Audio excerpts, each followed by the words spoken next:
Hey everyone, I hope you're all having a fantastic day so far. Today I want to talk about how you can build a high performance team, especially using effective communication. Now, I want to talk about a model that is very, I guess, familiar to the leadership world, and that's known as the Tuckman model, okay? So you can check that out. But essentially, the Tuckman model has 5 different stages, and it's talking about the different stages, okay, or phases that a team or an organization or department may go through, especially when they're on their development journey or delivery journey or whatever it may be.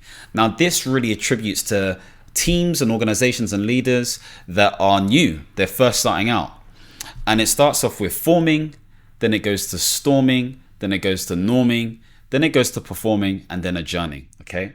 Now, what are those different stages? Now, forming is the first stage.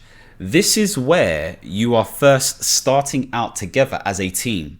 There'll be inductions, you're setting up your new processes, all of this kind of stuff there. And everyone's being nice and polite and, oh yeah, yeah, and all this kind of stuff there. Think about when you start your new job.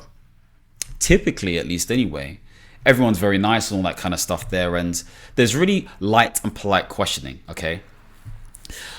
Now, in this sort of space, if you are the leader, this is the opportunity for you to be clear from the get-go, because there's going to be stuff that these individuals will remember, and there's going to be stuff that these people don't remember at all.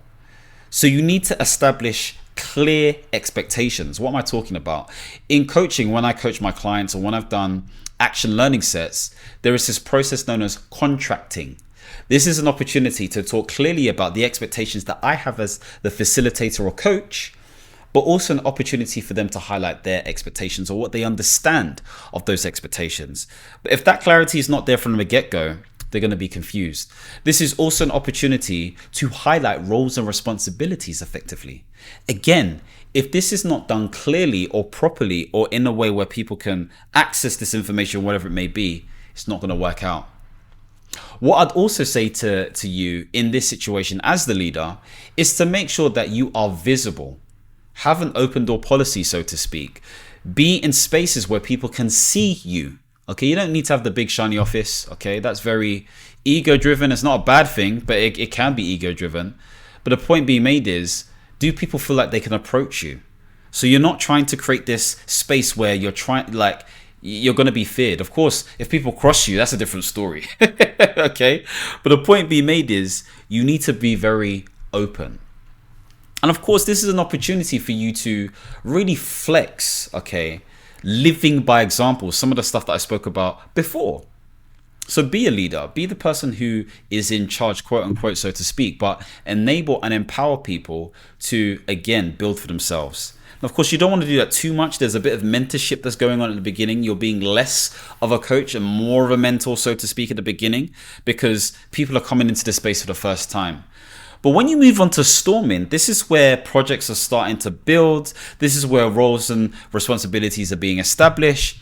This is where a bit more tension is being developed. Emotions may be a little bit high. There may be a little bit of confusion or conflict or whatever it may be. But this is where, as the person, you need to be all over the place. I'm not going to lie to you. What I mean by that is you need to make sure that you have structure in terms of your one-to-ones.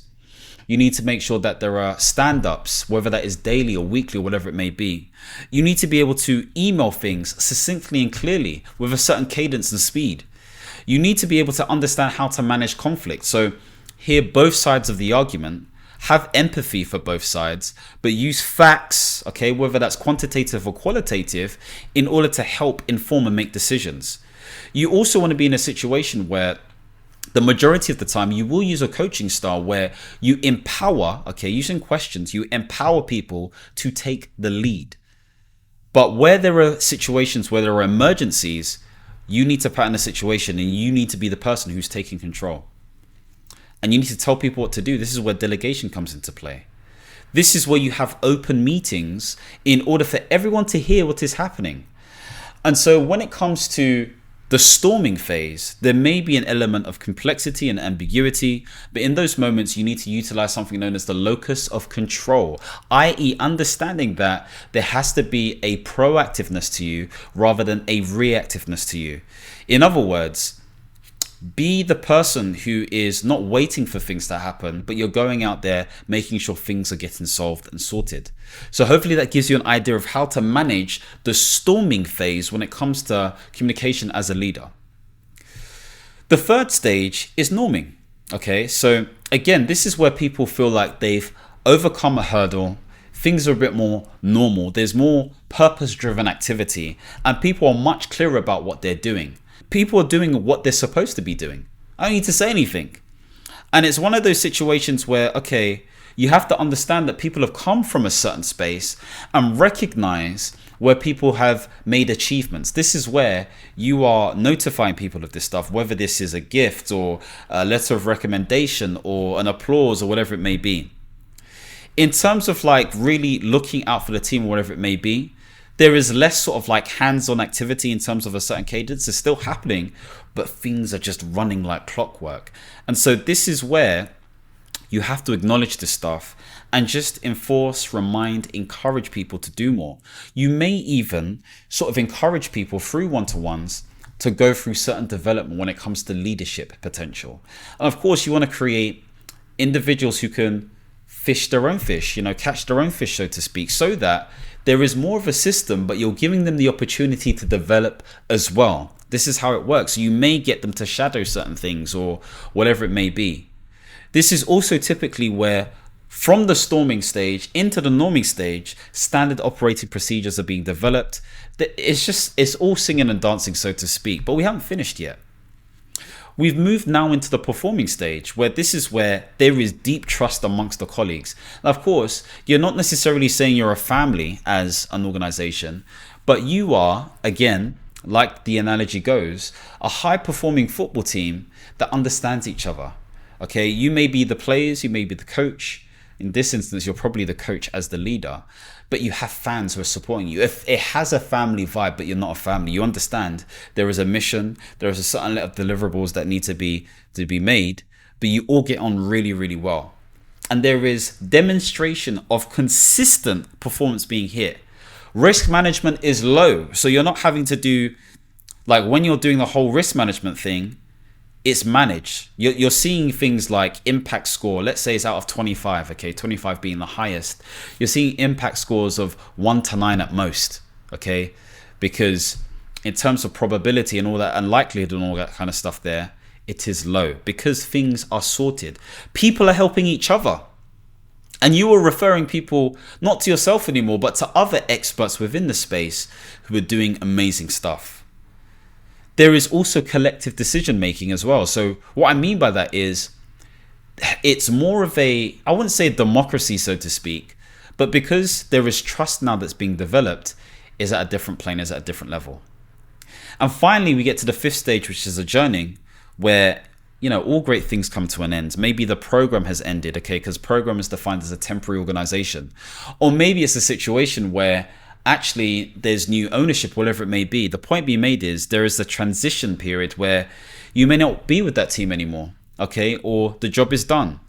And so you have to recognize this change and utilize things from the change management principles. I believe ADKAR is an acronym that's used to do this. So again, create awareness around what this change involves, okay?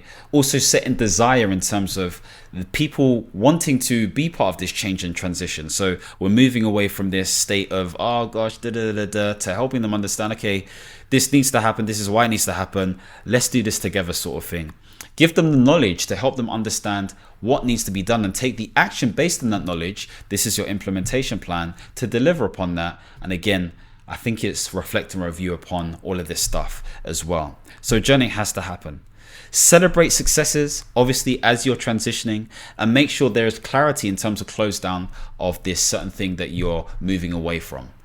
So hopefully that gives you a strong idea in terms of how you can use good leadership skills, which is really good communication, in order for you to build a high performing team. There has to be a space and environment where as a team you develop culture, okay? It's known as factors that are below the iceberg, so to speak. The iceberg is everything you see, but everything below it is our values, our beliefs, our understandings of the world's context, all of this kind of stuff. You want to build that goodwill. You want to build that stuff through informal chit chat, outside of the spaces, but formally as well. So this is where good structure, okay, based on some of the stuff I've said, but just good character comes into play. So of course, if this is something that you would like to embed into your organization, your business, or your team, then let's have a conversation. We can talk more about this stuff. As you can see, there's been a bit of a theme when it comes to leadership around communication in my last couple of videos. So if you want to see more videos centered around leadership, life management, and portfolio careers, don't forget to subscribe and hit the notification bell. And as always, my friends, understand, reach, and expand. Peace.